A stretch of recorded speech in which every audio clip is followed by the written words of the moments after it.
कभी सोचे आपके इख्तियार में 15 करोड़ रुपए का बजट हो और आप जहां चाहें उसको खर्च कर सकते हैं। और ऐसा ही एक बजट वज़ीर आला पंजाब को मिलता है और वो बजट होता है स्वाबदीदी फ़ंड।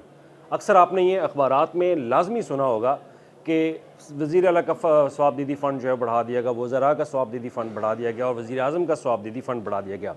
तो पाकिस्तान में कानून के मुताबिक ये स्वाबदीदी फ़ंड सिर्फ पार्लियामेंटेरियंस के पास होता है, जिसमें वज़ीर आज़म होते हैं, वज़रा होते हैं और आपके वज़राए आला होते हैं। जितने भी पाकिस्तान हमारे सूबे हैं, उनके जो वज़रा हैं उनके एक डिस्क्रेशनरी ग्रांट जो है वो बजट के अंदर एलोकेट कर दी जाती है।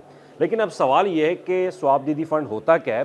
तो मेरे साथ इस वक्त ज़ैनुल आबिदीन बैठे हैं। मैं एक मिसाल के तौर पर उनसे भी पूछूंगा कि वो डिस्क्रेशनरी ग्रांट के बारे में क्या जानते हैं, कभी उन्होंने इस लफ्ज़ के बारे में पहले सुना, और क्या डिस्क्रेशनरी ग्रांट होनी चाहिए, क्या वज़ीर आला के इख्तियारात में होना चाहिए कि इतना बजट उनको एलोकेट किया जाए कि वो यूटिलाइज़ कर सकें। तो इस पर हम ज़ैनुल आबिदीन से बात करेंगे। मेरा सवाल आपसे ये, कभी लफ्ज़ आपने स्वाबदीदी फ़ंड के बारे में सुना होगा, लाजमी सुना होगा। क्या ये ज़रूरी है कि हर वज़ीर आला या वज़ीर आला के लिए ये फ़ंड एलोकेट किया जाए? वैसे तो वो सूबे की मालिक होती है, वो सूबे का मालिक होता है। तो क्या ये ग्रांट रखना ज़रूरी है जब आप पहले से ही ऐसे फलाही काम सूबे में कर रहे हों, आप कार्ड्स दे रहे हों, एटीएम कार्ड्स प्रोवाइड कर रहे हों, तो फिर ये ग्रांट एलोकेट करने का मकसद क्या हो सकता है? देखें, ये मेरे ख़्याल से तो ये एक अच्छी चीज़ है, ये होनी चाहिए। क्योंकि बहुत सारी चीज़ों में कानूनी तौर पे जो है ना आके ये लोग फंस जाते हैं और फिर उस चीज़ में किसी की हेल्प नहीं हो सकती। ख़ास तौर पे हेल्प वाले उस सिनेरियो में मैं बात कर रहा हूँ। तो अगर वो हेल्प करनी हो तो उसके लिए तो ये बड़ी अच्छी चीज़ है। या किसी के, ये एक तरह से इसको सीक्रेट फंड भी कहा जा सकता है, क्योंकि वो उनकी मर्ज़ी है, वो जहाँ बिल्कुल, मर्ज़ी वज़ीर खर्च आला की करें। मर्ज़ी होती है ये। तो इसी तरह बहुत सारे काम ऐसे होते हैं कि जो पुलिस वाले जो हैं वो कोई अच्छा काम कर देते हैं, उनको कोई इनाम जो है वो बहुत ज़्यादा अच्छा देना हो, उसका रिवॉर्ड अच्छा देना हो, उसके लिए ये इस्तेमाल हो सकते हैं। हाँ, मिसयूज़ नहीं होना चाहिए, वो तो किसी भी फंड का नहीं होना चाहिए। इसमें हमने आए रोज़ देखा है कि जब भी ऑडिट पैरास बनते हैं ना, तो डिस्क्रिशनरी ग्रांट के ऊपर ऑडिट पैरास बहुत लगते हैं। इसकी ट्रांसपेरेंसी के ऊपर बहुत सारे क्वेश्चंस होते हैं कि आया ये फ़ंड जिस तरह से जाना चाहिए था उस तरह से ये प्रोवाइड नहीं किया गया, और जो डॉक्यूमेंट्स चाहिए होते हैं वो डॉक्यूमेंट्स दिए नहीं जाते। क्योंकि जब सीएम ऑफिस के पास कोई दरख्वास्त आती है कि एक शख्स है या बेवा है या स्टूडेंट है या मरीज़ है, उसको अगर इलाज के लिए, तालीम के लिए या वैसे ही अपनी जो भी घर चलाने के लिए अगर उसको पैसा चाहिए होता है तो वो डिमांड करते हैं। ऐसे ही लेकिन है। उस दरख्वास्त के ऊपर कुछ ऐसे डॉक्यूमेंट्स उनको मिसयूज़ भी किया जाता है। तो इसके ऊपर अब जो आज हमारा इशू है वो ये है कि डिस्क्रिशनरी ग्रांट जो है वो बढ़ा दी गई है। अब आप देखें कि हेल्थ, जब हुकूमत कहती है कि हॉस्पिटल्स के अंदर इलाज मुआवजे की सहूलियात मैसर हैं, तो फिर आपको ये फ़ंड रखने की ज़रूरत क्यों है कि आप किसी मरीज़ को दें?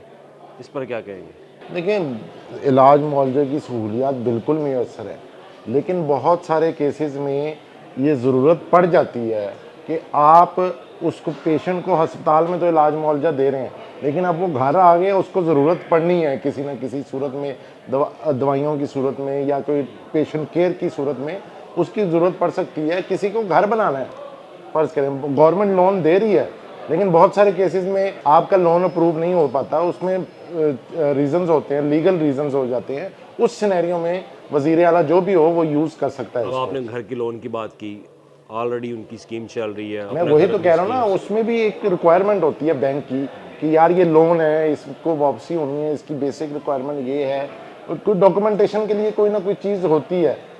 अब आपको मैं लेके चलता हूँ 2021-22 में। 2021-22 में इसी गवर्नमेंट होती है, वज़ीर आला पंजाब जो हैं उस्मान बुज़दार होते थे। उनके दौर में 3 करोड़ रुपए का बजट था। अब 2025-26 में वही बजट जो है वो 15 करोड़ कर दिया गया। 2022-23 में वही बजट जो है वो फिर 3 करोड़ होता है, लेकिन 2.5 करोड़ रुपए खर्च किए जाते हैं। फिर निगरान सेटअप आता है। निगरान सेटअप में इस डिस्क्रिशनरी ग्रांट को रोक दिया जाता है। वो कहते हैं कि हम इस ग्रांट को अप्रूव नहीं करेंगे, जो नई हुकूमत आएगी वो खुद करेगी। उसके बाद फिर मरीम नवाज़ की हुकूमत आती है तो 3 करोड़ रुपए का बजट जो है वो पिछले साल रखा जाता है, लेकिन इस साल बजट फिर बढ़ा दिया जाता है। अब इसमें सवाल नुक्ता ये है कि आए रोज़ आप बेशतर ऐसी स्कीमें लॉन्च कर रहे हैं, अरबों रुपए का बजट खर्च कर रहे हैं, तो उसके बावजूद 15 करोड़ रुपए की एलोकेशन और पहले 6 माह के दौरान 6 करोड़ से ज़ायद की रकम आप रिलीज़ कर चुके हैं। देखें, बुजदार दौर का आपने जिक्र किया, अगर उसकी तो मैं बात करूँगा, उसमें चाहे 3 करोड़ हो या ना भी होता तो कोई नहीं, क्योंकि उन्होंने तो इस्तेमाल ही नहीं किया। उन्होंने तो आवाम की फलाह बहबूद के लिए काम ही उस तरह नहीं किए, ठीक है। और निगरान दौर में आपने खुद ही बता दिया कि वो जो है नहीं निगरान करना दौर चाह था, तो रहे थे, वो नहीं उसको करना इस चाह तरह रहे यूज़ ही नहीं कर सकते थे, तो इसलिए उन्होंने वो रखा ही नहीं, ठीक है। अब ये गवर्नमेंट जो आई है, अगर ये प्रॉपर अवामी गवर्नमेंट है तो उसके लिए तो ये बुरी चीज़ नहीं है। 15 करोड़ पंजाब जैसे सूबे के लिए, जितना बड़ा ये सूबा है, वो ज़्यादा मायने नहीं रखते। ज़ैनुल आबदीन की राय में डिस्क्रिशनरी ग्रांट एलोकेट करना बुरी बात नहीं है, बुरी मेरे बात ख्याल नहीं से है। नहीं, हाँ उसका मिस यूज़ नहीं होना चाहिए, मिस वो यूज़ किसी नहीं होना सूरत में चाहिए। मिस अब यूज़ मिस यूज़ कैसे होता है वो मैं आपको बताता हूँ। मिस यूज़ ऐसे होता है कि एक दरख्वास्त आ जाती है, दरख्वास्त के अंदर कुछ ऐसी सिफारिशात आती हैं कि जनाब ये हमारा बंदा है, इसको सिफारिशात के ऊपर जो है ना ये डिस्क्रिशनरी ग्रांट जो है वो दे दी जाए। एक होता है पॉलिटिकल एंगल भी इसके अंदर, पॉलिटिकली भी सीएम जो है वो हो सकता है कि अपने हलके के लोगों को नवाजने के लिए ये फ़ंड इस्तेमाल कर सकती है। कोई एमपी एमएनए आ जाता है कि जनाब मेरे हलके के अंदर इस तरह से काम जो है वो रुका हुआ है, आप ये डिस्क्रिशनरी ग्रांट जो है वो देकर अपना लेकिन काम जो है मेरा नहीं करवा ख्याल दें। ये वो किसी एमपी एमएनए के हल्के के कामों के लिए ये वाली ग्रांट यूज़ होती होगी। 15 करोड़ पंजाब जैसे सूबे के लिए और इस महंगाई के दौर में कुछ भी मायने नहीं रखते। अब यही हाँ, बात हल्के अब की आवाम के लिए भी यूज़ हो रहा है, तो अल्टीमेटली हो तो आवाम के लिए रहा है ना। हाँ, अपने किसी ज़ाती मुलाजिम या अपने ज़ाती लोगों के लिए या आप रिश्तेदारों के लिए इस्तेमाल हो रहा है, तो वो बिल्कुल गलत फिर है, यही वो तो नहीं होना फिर चाहिए। यही इसी बात पे ऑडिट पैरा बनता है कि जनाब आप ऑलरेडी आपके पास जब चीज़ें मौजूद हों। देखिए, ऑडिट पैरा बनना और बात है, और उसमें ये चीज़ सामने आना कि हाँ गलत इस्तेमाल हुआ है, वो और बात है, ठीक है। ऑडिट में बहुत सारी चीज़ें, और जब रूल्स एंड रेगुलेशन को फॉलो नहीं किया जाता तो वो आती हैं चीज़ें। अब वज़ीर आला की जब जवाबदेही इख्तियार है, वो जिसको चाहे वो दे सकता है, ये इसका यही मतलब हुआ ना। बिल्कुल जवाबदेही फंड का जब मकसद वो ये दे होता है। सकता है तो फिर वो ऑडिट पैरा तो ये अफसरान अपनी नौकरियां पूरी करने के लिए भी लगा देते हैं। अब बहुत सारी खबरें हम देखते हैं कि जी ये एम्बेजलमेंट आ गई, एम्बेजलमेंट आ गई, लेकिन वो अल्टीमेटली जाके वो जब डॉक्यूमेंटेशन वो पूरी होती हैं और वो सारी बाद में क्लियर हो जाती हैं, या तो वो रल मिल के कर देते हैं या फिर वो होती ही नहीं है।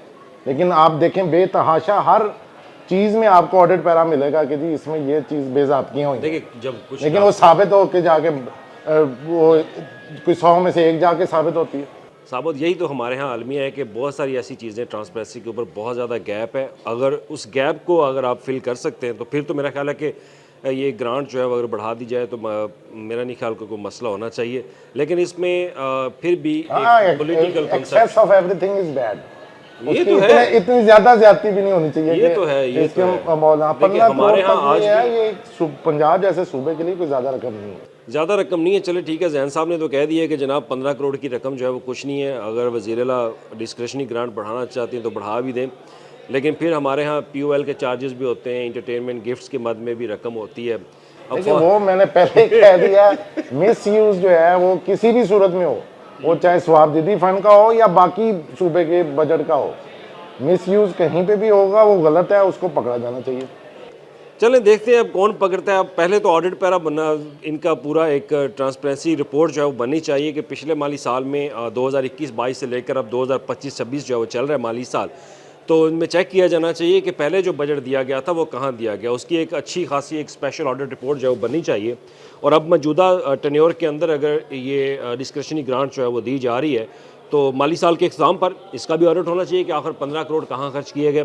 अभी तो क्योंकि रवा माली साल के पहले 6 माह गुजर चुके हैं और 6 माह के दौरान जो है वो 6 करोड़ खर्च हो चुका है, तो माली साल इख्तिताम होता है तो उसके बाद ऑडिट पैरा बनेंगे, तो उसके बाद जो है वो देखते हैं क्या होता है। लेकिन डिस्क्रिशनरी ग्रांट मकसद ये है कि अगर आपको भी अगर वज़ीर आला पंजाब से फ़ंड लेना है तो उसका बेहतरीन हल ये है कि आप वज़ीर आला पंजाब के नाम एक दरख्वास्त लिखेंगे। दरख्वास्त लिखने के बाद आपको वज़ीर आला पंजाब के ऑफ़िस से एक कमेटी जो है वो बनाकर आपसे जवाब जो है रिपोर्ट भी तलब कर सकती है, आप खुद भी तलब कर सकती है कि बताएं आपको किस मकसद के लिए फ़ंड चाहिए। तो फिर उससे रेलिवेंट डिपार्टमेंट के अंदर ये समरी जो है वो मूव की जाती है, ये दरख्वास्त मूव की जाती है कि इसकी वेरिफिकेशन करें। वेरिफिकेशन के बाद दोबारा ये मामला सीएम के पास आता है, फिर सीएम उस पर दस्तखत करती हैं और फिर आपको रकम मिल सकती है। अगर आप मुस्तकबिल में या इस रवा माली साल में 15 करोड़ में से कोई ग्रांट अगर लेना चाहते हैं, इलाज के लिए बाहर के मुल्क में इलाज के लिए चाहते हैं, तालीम के लिए चाहते हैं, या कोई भी ऐसी चीज़ आपको समझते हैं कि आपके पास पैसे नहीं है, तो वज़ीर आला पंजाब आपकी हेल्प कर सकती है इसके लिए। शुक्रिया।